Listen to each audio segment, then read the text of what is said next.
Vous voulez réussir dans les domaines de la technologie, dans les domaines de l'ingénierie, réseau ou télécom ou informatique. Alors, je vais vous parler de ces 5 compétences qui sont indispensables et qui vont vous permettre à réussir dans ces domaines.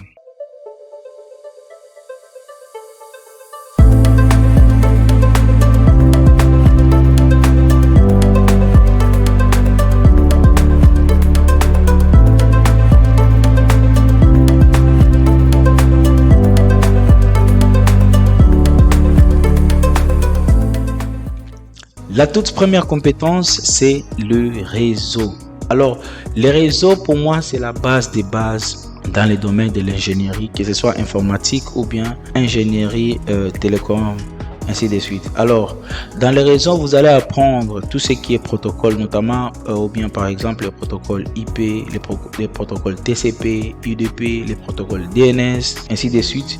Vous allez aussi apprendre à configurer les équipements, donc les switching, les routing, ainsi de suite. Ça, c'est vraiment une notion très importante. Notamment, là, il y a plusieurs protocoles, des protocoles comme OSPF, BGP, ainsi de suite. Également, vous allez aussi apprendre à utiliser ou bien créer les VLAN, donc tout ce qui est virtualisation au niveau switch et quelques mesures de sécurité et de vos équipements. Ça va vous permettre à avoir des connaissances approfondies et basiques vraiment pour ce qui concerne les réseautages, et ça va vraiment vous aider. Et quelque chose à ne pas ignorer sur les réseautages, c'est l'adressage, parce qu'il y en a beaucoup qui tapent à côté sur l'adressage, et je peux vous dire que c'est l'un des piliers dans ce domaine. Nous devons comprendre tout ce qui est adressage dans la compétence ici des réseaux.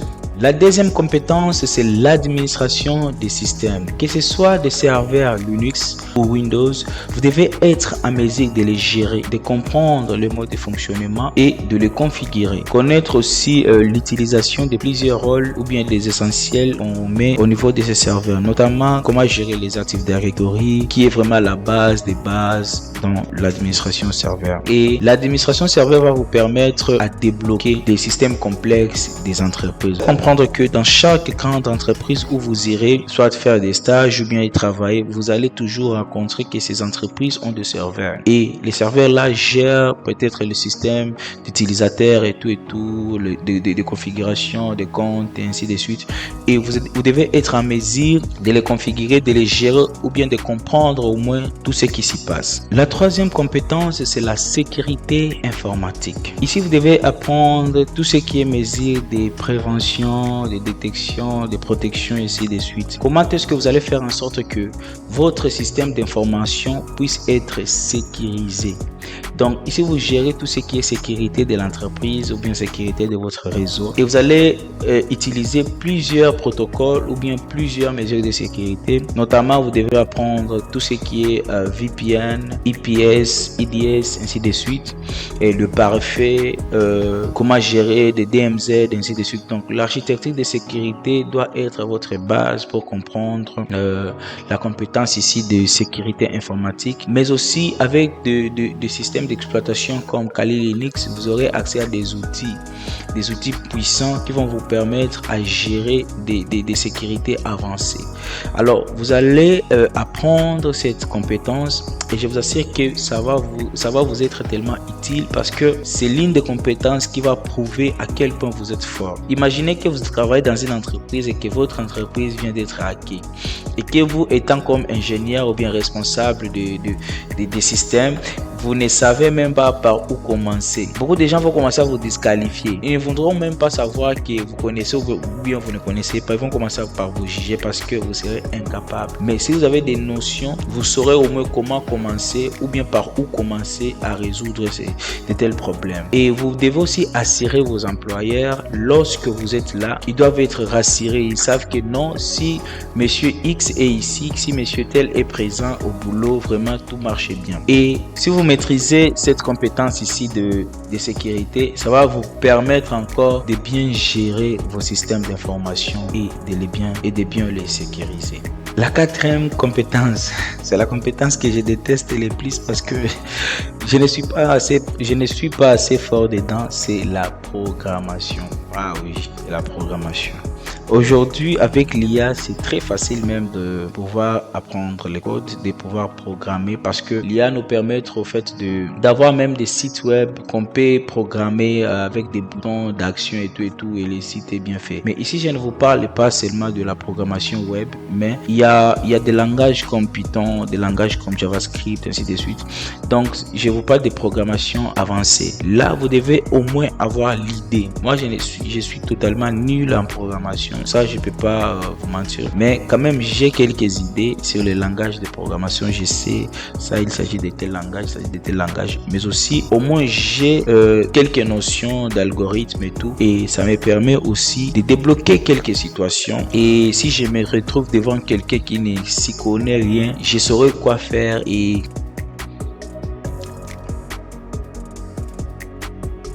mais pour bien réussir aussi dans les domaines de l'informatique, vous devez avoir des notions, notamment en programmation. Un bon informaticien, il sait coder. Un bon informaticien, c'est un codeur. Ça, je vous assure. Même si vous ne serez pas bon dans le code, mais soyez même en mesure de créer même un petit site web. Moi, les sites web, je le fais. Et je ne suis pas assez bon dans le code. Et je le fais. Tout ce qui est PHP, JavaScript, je touche quand même quelque chose. Et sans parler des HTML et des CSS et des frameworks. Aujourd'hui, nous avons des Bootstrap et ainsi de suite. Là, c'est dans le cadre du web, mais la programmation est tellement vaste et je ne vous demande pas de pouvoir tout apprendre, à moins que vous soyez calé dans les domaines de la programmation. Parce que dans l'informatique ou bien dans les réseautages, moi, je vois toujours il y a des orientations. Il y en a ceux qui sont tellement forts en programmation, il y en a d'autres qui sont tellement forts en réseau. Et c'est très difficile de voir quelqu'un qui combine les deux en étant tout à fait expert dans les deux. Vraiment, ce n'est pas tout le monde, ce n'est pas donné à tout le monde. Je ne dis pas que c'est impossible, mais c'est rare des fois de trouver quelqu'un qui est à la fois calé dans les réseaux et à la fois calé dans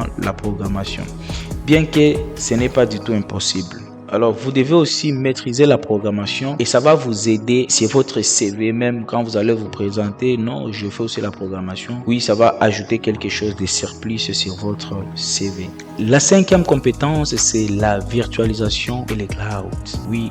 Le cloud computing, c'est un domaine tout entier, c'est un domaine à part, et la virtualisation. Et en étant comme surtout ceux qui sont dans les réseaux, la virtualisation et les clouds, c'est aussi un domaine à tenir en compte. Aujourd'hui, tout ça se passe sur le cloud. Avec le cloud comme AWS, les Microsoft Azure, les clouds comme les iCloud, ainsi de suite. Vous allez voir que c'est très facile, par exemple pour les utilisateurs d'iPhone, de bien gérer leurs données parce que tous leurs données sont synchronisées via iCloud. Et par exemple, moi, j'utilise souvent Google, mais je n'aime pas utiliser iPhone. Et tous mes données, même si je change de PC, même si je change d'équipement, il est très facile de retrouver tous mes données parce que c'est via les clouds. Alors, vous devez aussi apprendre à gérer les clouds, à comprendre même les systèmes de fonctionnement du cloud. Et il y en a même ceux-là qui veulent aller loin. Pourquoi pas ne pas faire une spécialisation dans les cloud computing. Je vous dis, s'il y a un domaine qui commence à payer beaucoup aujourd'hui en 2025, c'est les clouds. Donc les clouds est quelque chose de très, je vous dis, c'est waouh. Alors pour bien perforer, pour bien continuer, pour bien monter encore votre niveau, vous devez aussi apprendre la virtualisation parce que ça marche des pairs. Les clouds et la virtualisation, ça marche des pairs. Et là, la virtualisation dont je suis en train de vous parler, je ne vous parle pas des VirtualBox, non. Là, je suis en train de vous parler des systèmes de virtualisation avec des systèmes d'exploitation qui sont au même moment hyperviseurs, comme des CentOS et des systèmes comme CentOS, des systèmes comme VMware, ainsi de suite. Donc, ce sont des systèmes de virtualisation et qui vont vous permettre à virtualiser même des sessions, à virtualiser même des systèmes d'exploitation. Oui. Vous allez voir dans des entreprises, vous venez qu'avec votre PC, mais vous allez vous connecter sur un système d'exploitation de l'entreprise. Et tout ça, c'est les clouds de la virtualisation combinée. Donc, c'est un domaine qui est très efficace aujourd'hui. C'est un domaine qui est beaucoup plus utilisé, un domaine beaucoup plus recherché. Donc, si vous maîtrisez les clouds, vous maîtrisez la virtualisation, associé à ça la programmation, associé à ça les réseaux, vous êtes vraiment quelqu'un de très très good.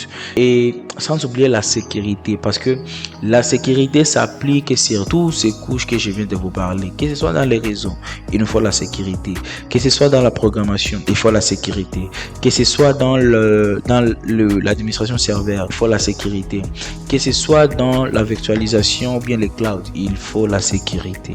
Voilà, nous sommes à la fin de notre vidéo. Merci à toi qui as suivi jusqu'à la fin. Alors, s'il y a des questions, posez-les dans la section commentaires. Je tâcherai à répondre à toutes vos questions. Et je vais vous demander, si cela n'est pas encore fait, de vous abonner et d'activer la cloche de notification. Et vous pouvez également liker la vidéo pour ne plus rater. Sinon, je vous dis peace et à la prochaine vidéo. Ciao.